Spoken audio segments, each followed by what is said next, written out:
Omega 3 fat అనేది 1.1 gram ఒక రోజుకు మనకు కావాలి. ఇది హెచ్డిఎల్ గుడ్ కొలెస్ట్రాల్ని పెంచడానికి, గుండె ఆరోగ్యాన్ని రక్షించటానికి, బ్రెయిన్ మెమరీ బాగా పెంచటానికి, మరి ఇంటెలిజెన్స్ మామూలుగా తర్కం చేసే కెపాసిటీని పెంచటానికి ఒమేగా చాలా మంచిదన్నమాట. అలాంటి ఒమేగా రిచ్ సీడ్ వాల్నట్ అనుకుంటారు. వాల్నట్ కంటే కూడా ఒమేగా ఎక్కువ ఉన్న సీడ్ అవిసె గింజలు. 100 గ్రాముల అవిసె గింజలు ఫ్లాక్ సీడ్స్లో 13 గ్రామ్స్ ఒమేగా 3 ఫ్యాటీ యాసిడ్ ఉంది.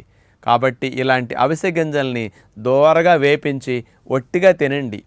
అవిసె గింజలను పొడి చేసుకుని వేపిన తర్వాత సలాడ్స్లో, ఫ్రూట్స్లో, మొలకల్లో చల్లుకోండి. ఒమేగా 3 ఉన్న అవిసె గింజల్ని వేపిన తర్వాత అచ్చు పట్టుకుని అయితే ఉండ చేసుకుని ఉండ తినండి. కారపొడి కొట్టుకుని తినండి. ఈ రూపాల్లో ఒమేగా కోసం అవిసె గింజలు వాడితే మంచిది.